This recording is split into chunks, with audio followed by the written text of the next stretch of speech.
Halo semua, jadi hari ini kita mau review pelajaran DBS kita tentang cerita Abraham yang mulai dari Kejadian 12. Karena kita tahu disinilah pertama kali Abraham ada berkomunikasi dengan Tuhan, walaupun nama Abraham sendiri sudah disebut dari Kejadian 11, tetapi Kejadian 11 itu berbicara lebih ke family tree-nya, bukan ke personal communication dia dengan Tuhan. Jadi kita mulai dari ayat 1. Di situ ayatnya katakan Tuhan memerintahkan kepada Abram untuk get thee out of thy country, atau artinya keluarlah kamu dari tanahmu. Dan country yang dimaksudkan di sini adalah tanah tempat berdiamnya Abraham saat itu.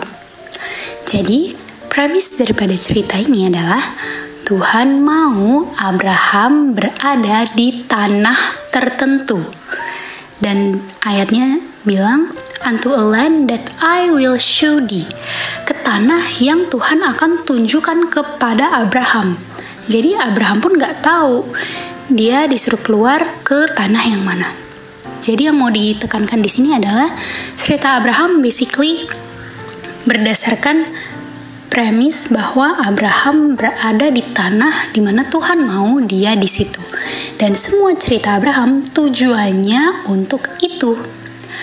Kita maju ke ayat 2. And I will make of thee a great nation, and I will bless thee and make thy name great, and thou shalt be a blessing. Nah, berdasarkan ayat 1 artinya ayat 2 ini, janji-janji yang Tuhan bilang ke Abraham itu hanya bisa berlaku kalau Abraham ada di tanah yang Tuhan perintahkan untuk dia ada di situ. Kalau Abraham gak ada di situ, Abraham gak akan jadi great nation, atau gak akan Tuhan berkati, gak akan namanya Tuhan bikin jadi great, dan gak akan jadi blessings. Nah, dan pastinya untuk Abraham bisa ada di tanah itu karena Abraham menurut. Artinya Abraham tidak akan bisa di tanah itu kalau Abraham tidak menurut. Tapi kalau kita temukan Abraham bisa sampai di sana dan ada di sana, pasti itu karena Abraham menurut. Kita lanjut ke ayat 3. Ini juga masih tetap lanjutan janji yang ada di ayat 2, di mana ini semua hanya bisa tercapai jika Abraham ada di tanah yang Tuhan sudah tentukan itu. Dan kalau kita lihat perintah Tuhan ke Abraham itu seperti mustahil karena dia dipanggil ke tanah yang dia pun nggak tahu tanahnya di mana, kondisi di tanah itu seperti apa, apakah sesuai dengan keinginannya atau enggak. Tetapi ini semua hanya bisa Abraham jalani kalau Abraham itu kenal Tuhan. Artinya kalau kita dapati Abraham bisa sampai ke tanah itu, tanah yang dia nggak tahu tadinya itu tanah seperti apa, artinya itu karena Abraham kenal Tuhan. Jadi apapun yang Tuhan bilang, apapun yang Tuhan perintahkan, Abraham mau ikut. Dan bisa lihat dari cara hidupnya bahwa Abraham ini seseorang yang kenal Tuhan. Walaupun dia hidup di antara banyak orang yang sembahnya berhala-berhala. Kita lihat di ayat 4. So Abraham departed. Nah, artinya di sini Abraham keluar dari tanah atau dari country yang Tuhan perintahkan di ayat 1 tadi untuk Abraham keluar dari situ. Abraham departed, dan sebagaimana yang Tuhan sudah perintahkan kepada dia, dan Lot juga ikut bersama dengan dia. Dan Abraham berumur 75 tahun waktu dia keluar dari Haran. Nah, jadi Haran ini adalah pengeluarannya atau departed-nya Abraham yang kedua setelah Abraham departed dari country sesuai dengan ayat 1. Dan di ayat 5-nya kita lanjut lagi. Nah, di situ dikatakan they went forth to go into the land of Canaan, and into the land of Canaan they came. Jadi di sini Abraham yang tadi sudah keluar dari country, keluar lagi dari Haran. Dan dengan dia keluar dari Haran, artinya itu bukan tanah yang Tuhan mau Abraham di situ. Karena kalau itu tanahnya, Abraham gak perlu departed lagi dari situ. Dan di ayat 5 katakan mereka sudah menuju ke tanah Kanaan itu. Dan ayat 5 ini dikatakan mereka menuju ke tanah Kanaan. Nah, ayat 5 ini ditulis untuk kita sehingga kita tahu Abraham itu kemana. Tapi bisa aja dulu waktu kejadiannya Abraham bener-bener gak tahu dia lagi kemana.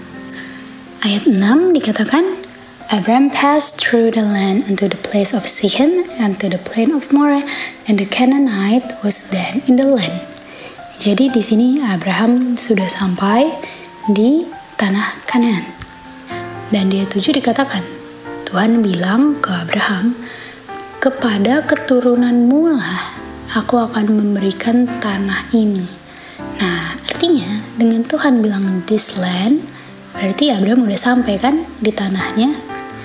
Jadi berarti Kanaan inilah tanah di mana Tuhan suruh Abraham untuk ke situ. Dan kata unto thy seed inilah yang orang suka salah mengerti.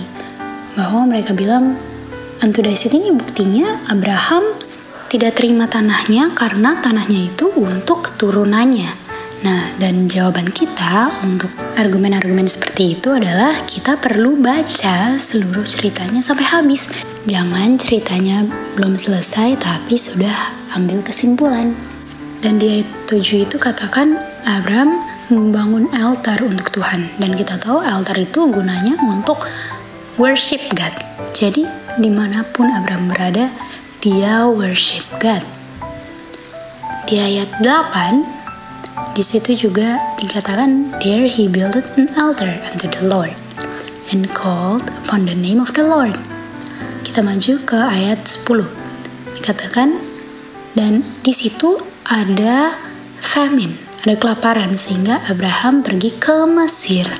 Nah, artinya berarti Abraham meninggalkan tanah itu kan kalau dia pergi ke Mesir. Dan kita tahu Promised Land ini itu seperti Taman Eden yang berada di bumi. Dan untuk Abraham ke Mesir, kalau kita paralelkan itu sama seperti Adam dan Hawa keluar dari Eden. Dan kalau Abraham keluar karena kelaparan, Adam dan Hawa pun keluar karena mereka kelaparan akan buah pohon kehidupan. Karena mereka gak boleh lagi makan buah pohon kehidupan setelah mereka berdosa. Padahal Adam dan Hawa sudah seperti Abraham, mereka sudah di Promised Land. Jadi kita lihat dari sini benar-benar history repeat. Ceritanya sama polanya antara Abraham dan Adam dan Hawa. Sampai di sini dulu summary di bias kita tentang cerita Abraham.